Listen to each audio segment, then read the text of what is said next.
Hello बच्चे, तो कैसे हैं आप। उम्मीद करते हैं आप स्वस्थ और अच्छे होंगे। कल की क्लास में हम लोगों ने लगभग 5 या 6 क्वेश्चन पढ़ चुके थे और हमारा क्वेश्चन बच चुका था। तो आज हम लघु उत्तरीय प्रश्न इस क्लास में पूरी तरह से समाप्त करेंगे। तो हमारा कल 6 क्वेश्चन हो चुका था। अब हमारा अगला क्वेश्चन है 7वां नंबर। 7वां नंबर क्वेश्चन कहता है, संभावी एवं संचित को संसाधन से आप क्या समझते हैं। संभावी एवं संचित कोश संसाधन। संचित कोश संसाधन से आप क्या समझते हैं। संसाधन से आप क्या समझते हैं। समझते हैं या संभावी एवं संचित कोश संसाधन में अंतर को लिखें, या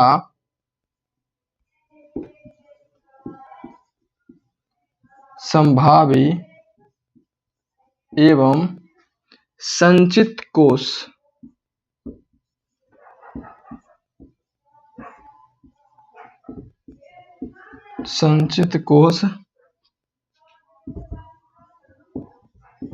संसाधन में अंतर स्पष्ट करें।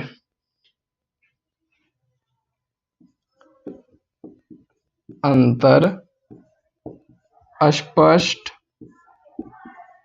करें।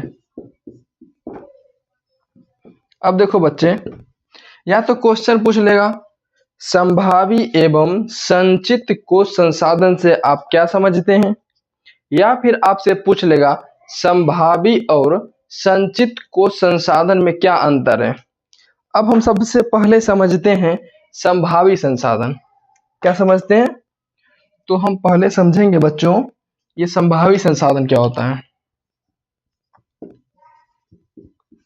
संभावी संसाधन, देखो संभावी संसाधन वैसा संसाधन जिसका उपयोग वर्तमान समय यानी कि इसका उपयोग अभी नहीं हो रहा हो, लेकिन समय के आगे बढ़ते के साथ भविष्य में जिसका उपयोग अभी नहीं हुआ हो लेकिन भविष्य में उपयोग आने का एक संभावना हो, उसे हम कहते हैं संभावी संसाधन। क्या कहते हैं बच्चों, वैसा संसाधन जिसका उपयोग अभी तक नहीं हुआ हो लेकिन भविष्य में उपयोग होने का एक संभावना हो, उसे कहते हैं हम संभावी संसाधन। अब संचित में क्या होगा बच्चों, संचित में होगा वैसा संसाधन जिसका उपयोग अभी तक नहीं हुआ हो लेकिन भविष्य में उसका उपयोग किसी तकनीकी के सहारे हो सकता हो, उसे हम क्या कहते हैं संचित को संसाधन। तो लिखेंगे हम पहले संभावी संसाधन।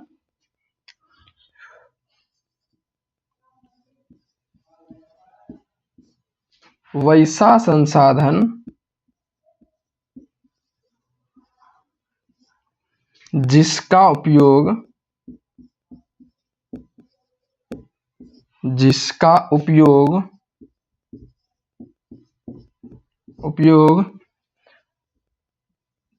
वर्तमान समय में ना हुआ हो। वर्तमान समय मतलब अभी का समय में ना हुआ हो। वर्तमान समय में ना हुआ हो। समय में ना हुआ हो लेकिन भविष्य में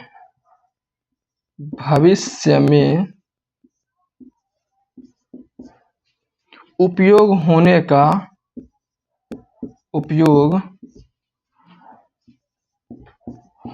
का संभावना हो। संभावना हो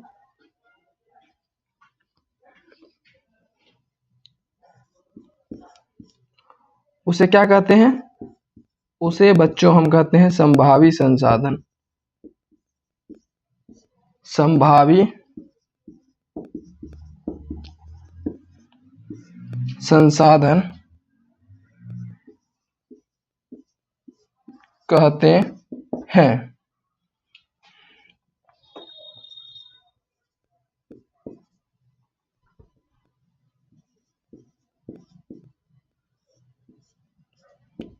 देखो, संभावी संसाधन क्या होता है? वैसा संसाधन जिसका उपयोग अभी नहीं हुआ हो, लेकिन उसका उपयोग भविष्य में होने का एक संभावना बताया जा रहा हो कि उसका उपयोग भविष्य में होगा, उसे हम क्या कहते हैं? तो उसे हम कहते हैं संभावी संसाधन। अब जैसे मान लेते हैं हम कहीं पे कोयला मिल गया, हमको कोयला मिल गया, लेकिन इसका उपयोग नहीं हुआ है, कभी भी नहीं हुआ है, लेकिन हमको पता चल रहा है कि आने वाला कल में इसका उपयोग जरूर होगा, तो इस प्रकार को हम क्या बोलेंगे? संभावी संसाधन। एक संभावना बताया जा रहा हो, संभावी संसाधन में एक संभावना हो कि आने वाला कल में उसका उपयोग होगा, तो उसे हम क्या कहते हैं? संभावी संसाधन। उदाहरण में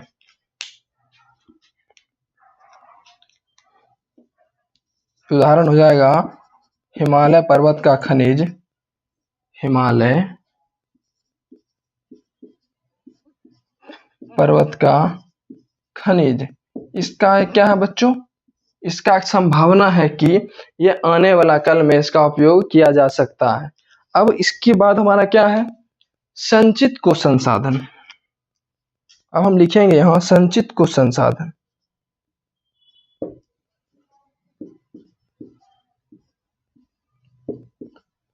संचित कोष संसाधन। अब देखो, संचित कोष संसाधन क्या होता है? इसका भी सेम होता है, लेकिन इसमें क्या होता है कि भविष्य में हम किसी तकनीकी के सहारे हम उपयोग में ला सकते हैं, ऐसे नहीं ला सकते हैं। तो हम लिखेंगे वैसा संसाधन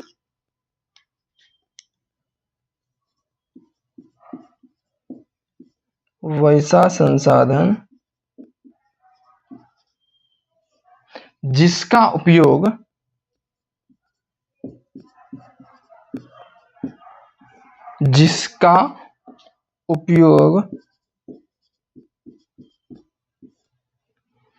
अभी तक न हुआ हो, अभी तक न हुआ हो,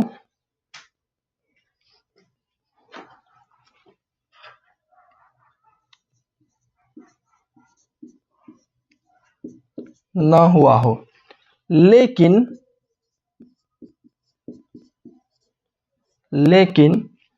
भविष्य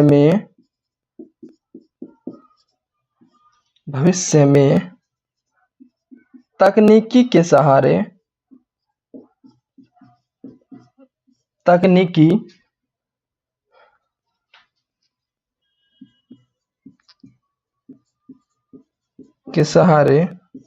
उपयोग में लाया जा सकता हो,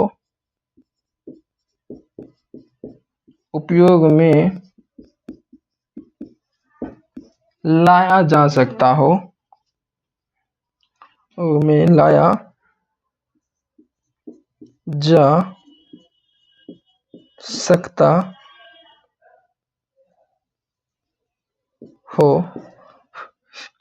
उसे संचित को संसाधन कहते हैं। उसे संचित कोष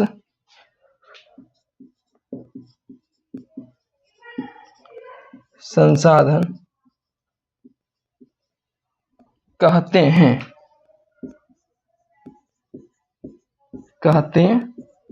हैं। उदाहरण में हो जाएगा बांध के बगल में स्थित नदी जो होता है बच्चों, उदाहरण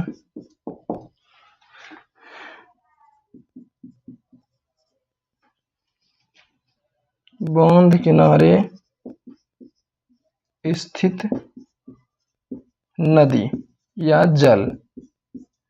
तो इसका क्या होगा, किसी तकनीकी के सहारे हम क्या कर सकते हैं, आगे उपयोग कर सकते हैं। तो इस प्रकार के संसाधन को हम क्या बोलेंगे, संचित को संसाधन। इतना कॉपी में आप लोग नोट कर लीजिए।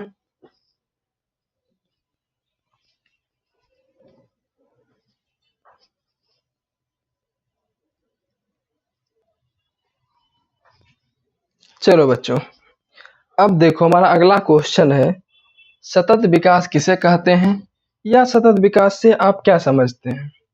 देखो, सतत विकास का मतलब होता है लगातार विकास होते रहना। पर्यावरण को बिना क्षति पहुंचाए भविष्य के लिए लगातार विकास होते रहना है, क्या कहलाता है, सतत विकास कहलाता है। जब यह आगे लगातार बढ़ेगा, इससे पर्यावरण को कोई नुकसान नहीं होना चाहिए, तो हम ऐसी प्रक्रिया को बोलेंगे सतत विकास। तो कॉपी में लिखेंगे, पर्यावरण को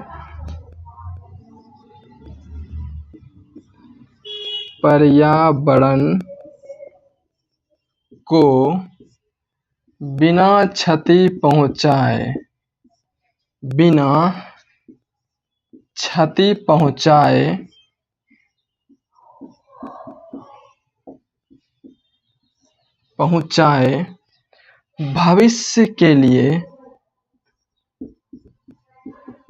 भविष्य के लिए लगातार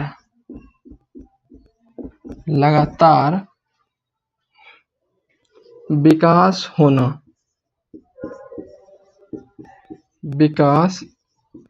होना सतत विकास कहलाता है। सतत विकास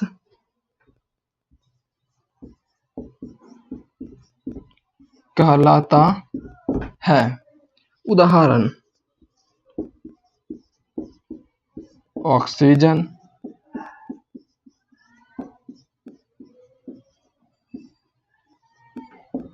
आदि बहुत सारा है। देखो, सतत विकास क्या होता है बच्चा, यह विकास होते रहेगा भविष्य के लिए, लेकिन इसमें पर्यावरण को कोई क्षति नहीं होगा, तो ऐसी प्रक्रिया को हम बोलेंगे सतत विकास। अगला क्वेश्चन हमारा है बच्चा, अपवर्जक आर्थिक क्षेत्र से आप क्या समझते हैं। अगला क्वेश्चन है, अपवर्जक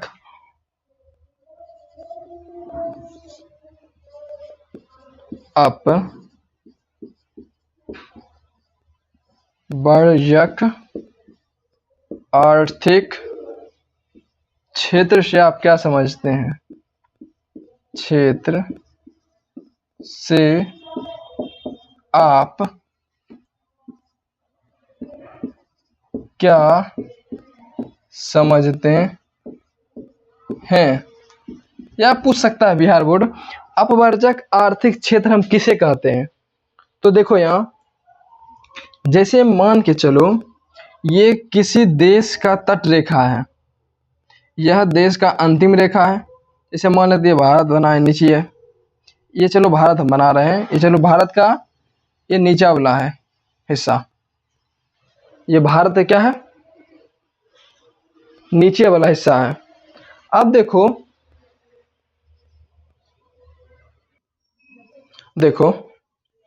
जैसे किसी देश का, ये जैसे किसी देश का हम तट रेखा ले लिए, ये मान लो हमारा भारत का निचली भाग है।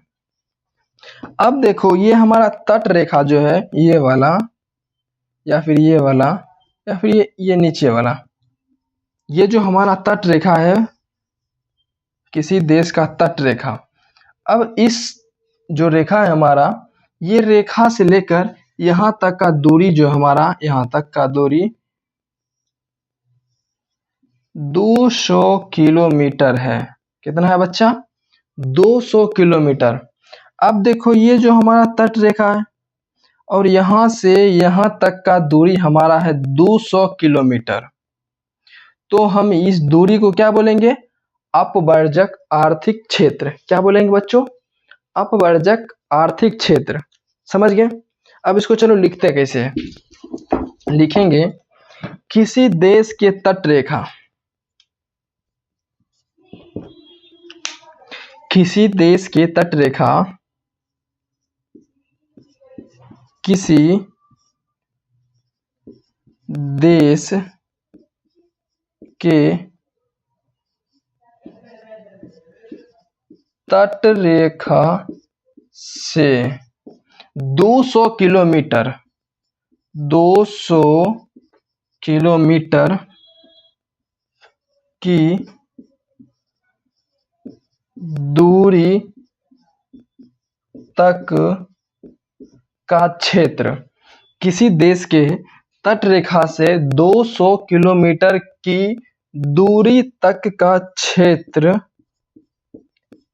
अपवर्जक क्षेत्र कहलाता है। अपवर्जक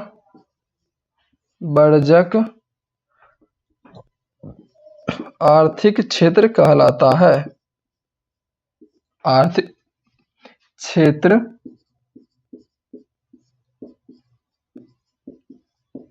कहलाता है।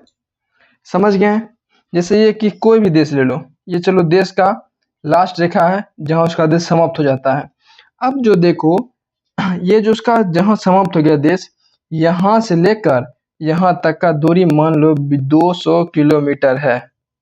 अब जो यहां से यहां तक का दूरी 200 किलोमीटर है, यह कहलाएगा अपवर्जक आर्थिक क्षेत्र। क्या कहलाएगा बच्चा? अपवर्जक आर्थिक क्षेत्र। तो आप लोग इसको नोट करिए।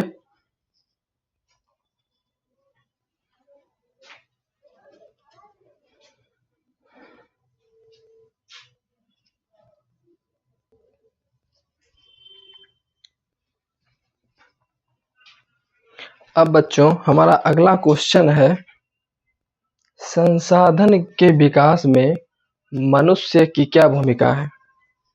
तो सबसे पहले हम क्वेश्चन लिखेंगे।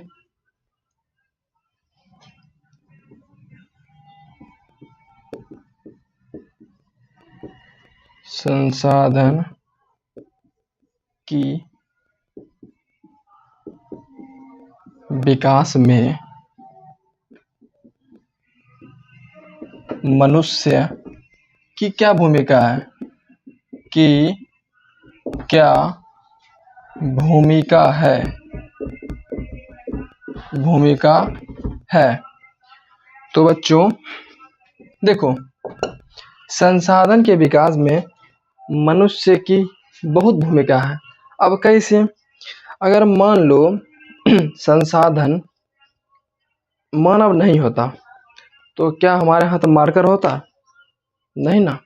तो ये जो हमारा डेस्टर है ये होता? नहीं। क्यों नहीं होता? क्योंकि मानव ही नई नई वस्तुओं का निर्माण करता है, तब हम जाकर उपयोग करते हैं। अगर मानव नहीं रहता तो संसाधन में क्या होता? नहीं होता। तो इसलिए लिखेंगे संसाधन के, या के कर दो बच्चों, संसाधन के विकास में, संसाधन के विकास में मनुष्य की अहम भूमिका है, मतलब अधिक भूमिका है। अहम भूमिका है, क्योंकि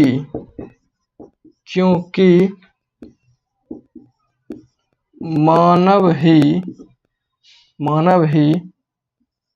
नई नई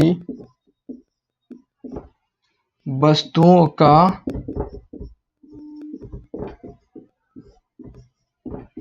का निर्माण करते हैं,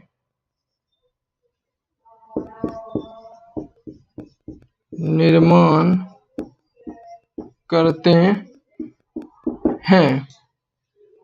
तब जाकर संसाधन का निर्माण होता है। संसाधन का निर्माण होता है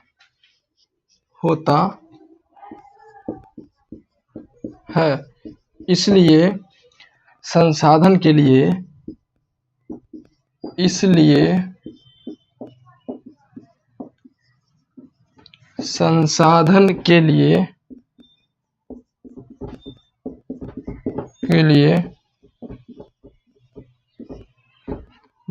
मानव का होना आवश्यक है।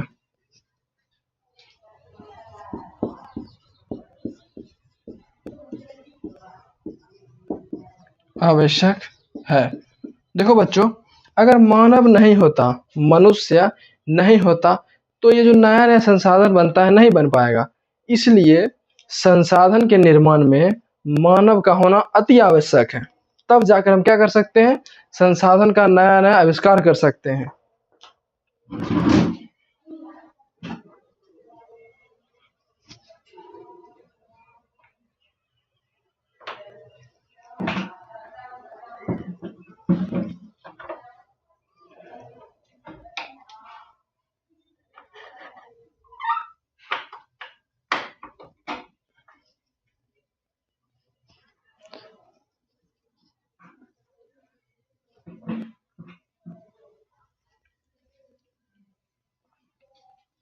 अगला क्वेश्चन है हमारा, विकसित संसाधन किसे कहते हैं। अगला क्वेश्चन है बच्चों, विकसित संसाधन किसे कहते हैं। इसको पहले मिटा देते हैं।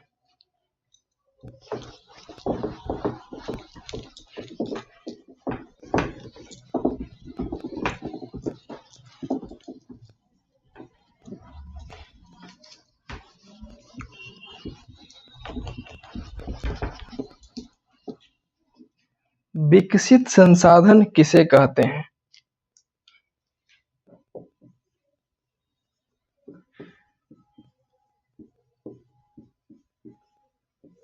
विकसित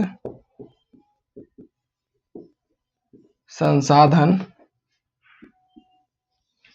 किसे कहते हैं, यह हमारा है बच्चों अगला क्वेश्चन।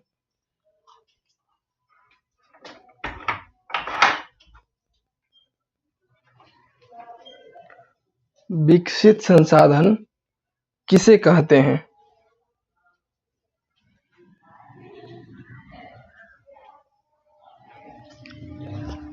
विकसित संसाधन किसे कहते हैं। देखो, विकसित संसाधन, देखो वे संसाधन जिसका गुणवत्ता, उसका गुणवत्ता मतलब होता है उसका गुणवत्ता का क्या हुआ पता चल चुका है, और वह कहाँ पर स्थित है वह भी हमको क्या हुआ पता चल चुका है, और उसे निकालने में कितना खर्च आएगा, ये सब पता होने के बाद जब किसी संसाधन के बारे में हमको ये सब मालूम हुआ हो, पहले से होगा तब उसका गुणवत्ता और उसको निकालने में कितना खर्च आएगा और उसका गुण क्या है और वो कहाँ स्थित है, अगर ये सब हमको पहले से मालूम होगा तब हम उसको बोलेंगे विकसित संसाधन। लिखेंगे वे संसाधन जिनकी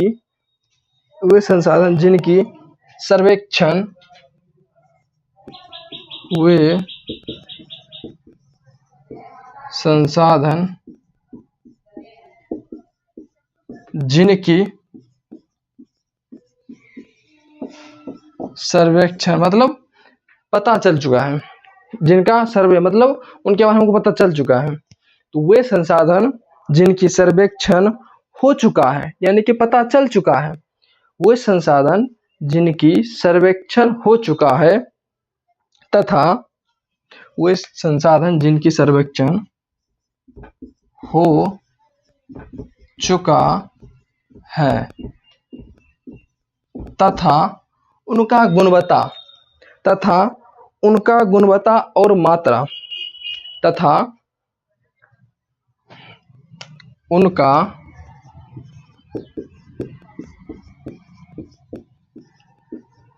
गुणवत्ता और मात्रा निर्धारित हो चुका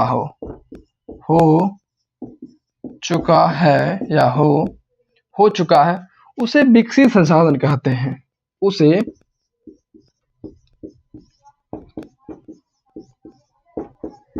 उसे विकसित संसाधन कहते हैं।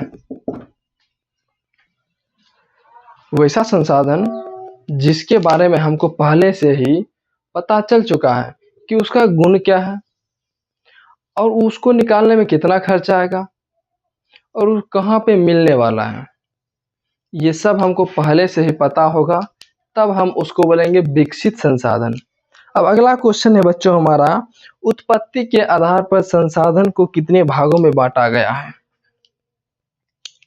बच्चों अगला क्वेश्चन है हमारा, उत्पत्ति के आधार पर संसाधनों को कितने भागों में बांटा गया है। कितने भागों में बांटा गया है।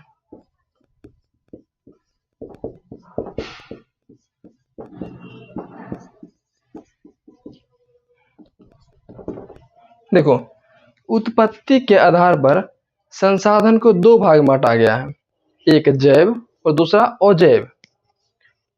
उत्पत्ति के आधार पर संसाधन को दो भाग में बांटा गया है।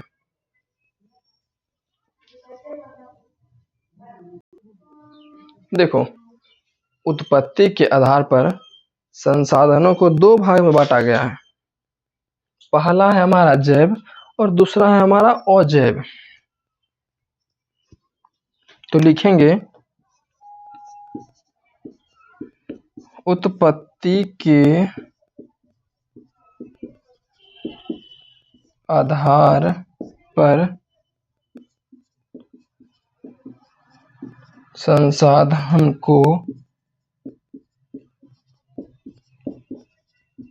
दो भाग में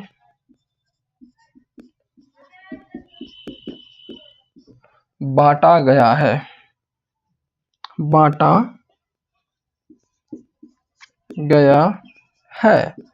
पहला क्या है? पहला है जैव संसाधन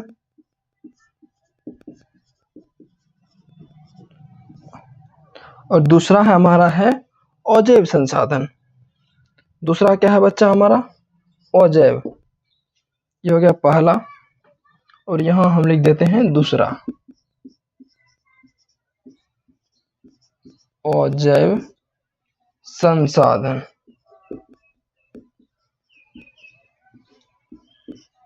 अब देखो, जैव संसाधन किसे कहते हैं? वे संसाधन जिसकी उत्पत्ति जैव मंडल से हुआ हो।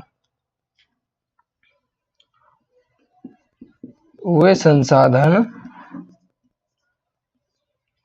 जिसकी उत्पत्ति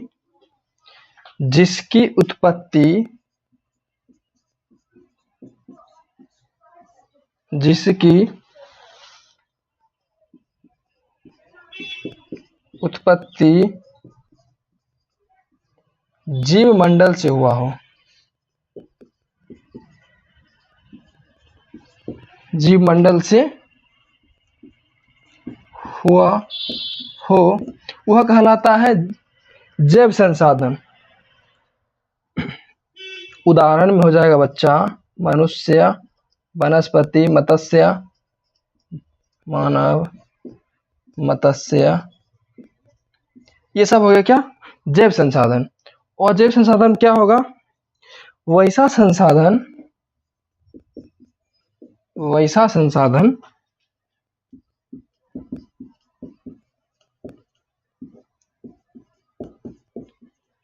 जिसका उत्पत्ति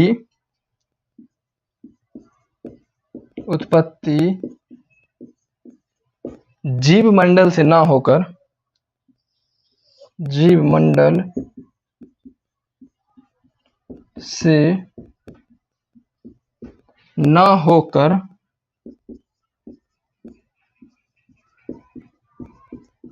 वो जैव मंडल से हुआ हो,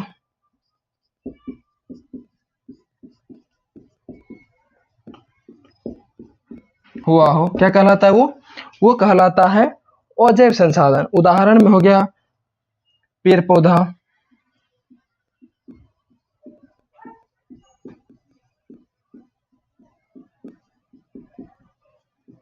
ये सब हो गया उदाहरण में पेड़ पौधा, ब्रेंच टेबल, ये सब क्या हो गया हमारा अजैव संसाधन। जैव संसाधन में हो गया है जैसे मानव, मनुष्य, मत्स्य, ये सब वनस्पति, ये सब क्या हो गया हमारा, ये हमारा हो गया बच्चों जैव संसाधन। और ये हमारा क्या हो गया अजैव संसाधन जैसे पेड़ पौधा। अब एक बात बताओ, उत्पत्ति के आधार पर संसाधन दो भाग में बांटा गया है, पहला जैव और दूसरा अजैव। ये हमारा था लघुत्तरीय प्रश्न। लघुत्तरीय प्रश्न हमारा खत्म हो चुका है। अब हम कल की क्लास में पढ़ेंगे संसाधन एवं उपयोग, चैप्टर नंबर 1 का दीर्घ उत्तरीय प्रश्न। इतना आप लोग लिख लीजिए कॉपी में।